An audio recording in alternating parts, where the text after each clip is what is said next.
ఎట్లా వచ్చినారు? వాళ్ళకి ఒక ర్యాంప్ ఉండబట్టి వచ్చినారు. ఇక్కడ ర్యాంప్ ఉంది. పబ్లిక్ ప్లేసెస్ అన్నింటిలో కూడా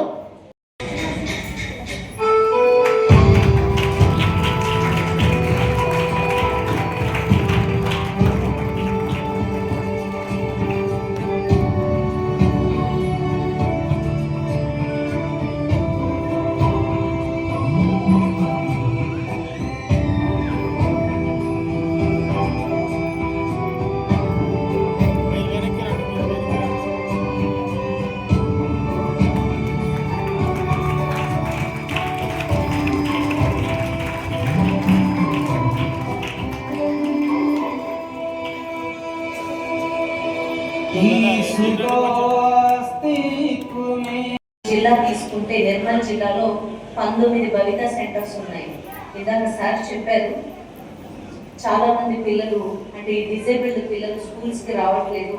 తల్లిదండ్రులు వాళ్ళని స్కూల్స్లో అంగన్వాడీ సెంటర్స్ కానీ అక్కడ ఉన్నటువంటి లోకల్ స్కూల్స్లో జాయిన్ చేయట్లేదు అని చెప్పాడు. అది చాలా తప్పండి. ఒక రకంగా ఆ పిల్లాడు అలా పుట్టడం ఒక ఇబ్బందికరమైన విషయం అయితే మీరు స్కూల్కి పంపించకుండా ఇంకొక తప్పు చేస్తున్న వాళ్ళు అవుతారు.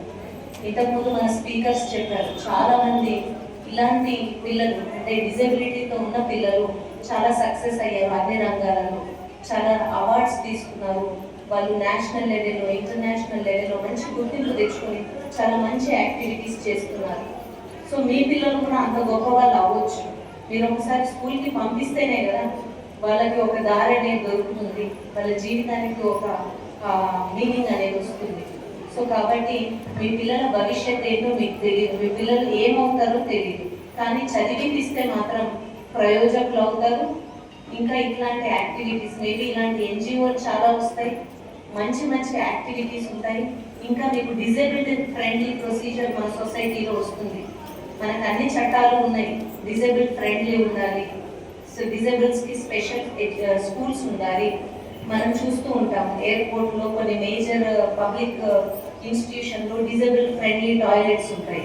సో ఇంకా మనకి చాలా డిజేబుల్ ఫ్రెండ్లీ ఇన్ఫ్రాస్ట్రక్చర్ అనేది కావాలి. మన ప్రతి పబ్లిక్ ఆఫీస్లో కూడా ర్యాంప్స్ రావాలి, వీల్ చైర్ ఫెసిలిటీ ఉండాలి, ఒక అటెండెంట్ ఉండాలి.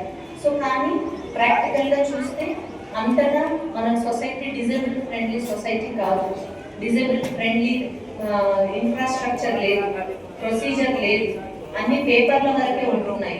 సో వీటిని ఖచ్చితంగా మీరందరూ మాలాంటి వాళ్ళ సహకారంతో సొంతంగా మీరు ఫైట్ చేసి డిజేబుల్ ఫ్రెండ్లీ ఎన్విరాన్మెంట్ అనేది మీరు తెచ్చుకుంటే ఇలాంటి వాళ్ళకి జీవితం కొంత సవ్యంగా వెళ్తుంది, వాళ్ళు కూడా ఈ సొసైటీ డెవలప్మెంట్కి కాంట్రిబ్యూట్ చేయగలుగుతారు. సో కాబట్టి ప్రతి ఒక్క చైల్డ్ని అంటే ఎక్కడ ఏది అందుబాటులో ఉంటే అక్కడికి వెళ్ళండి. ఇక్కడ స్నేహ సొసైటీ ఉంది, వీళ్ళు చేస్తున్నారు, వీళ్ళు సర్వీసెస్ ఇస్తున్నారు. ఇక్కడ వరకు రీచ్ అవ్వని పిల్లలు కూడా ఉంటారు, విలేజెస్లో ఉంటారు. సో అలాంటి వాళ్ళు ఏం చేస్తారంటే ప్రతి మండలికి ఒక భవిత సెంటర్ ఉంటుంది, అక్కడ జాయిన్ చేయండి మీ పిల్లలు. లేదు అంగన్వాడీస్ ఉంటాయి, జాయిన్ చేయండి.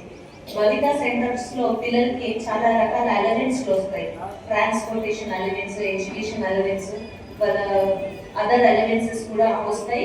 వాళ్ళకి కావాల్సినటువంటి ఎయిడ్, ఏవైనా పరికరాలు కూడా వాళ్ళకి కావాల్సిన సపోర్టింగ్ ఎయిడ్ కూడా ఆ సెంటర్స్ ద్వారా గవర్నమెంట్ నుంచి అందుకోవచ్చు.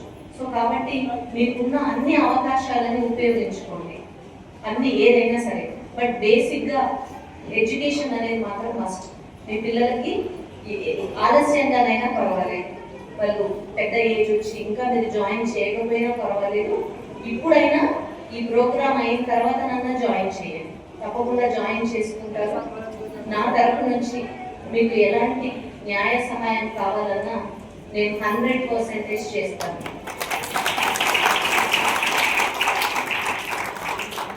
మీరు డైరెక్ట్గా నా దగ్గరికి రావచ్చు, లేదు అనంటే ఎన్జిఓ ద్వారా కూడా రావచ్చు. మీరు ఏదైనా ఒక అప్లికేషన్ ఏదైనా ఉంటే కనుక, ఇష్యూ ఉంటే కనుక సార్కి అప్లికేషన్ ఇవ్వండి, ఇస్తే డెఫినెట్గా నా వరకు వస్తుంది. తప్పకుండా నేను చూస్తా. ఇబ్బంది పడుతూ నా ఆఫీస్ వరకు కూడా నేను రావాల్సిన అవసరం లేదు.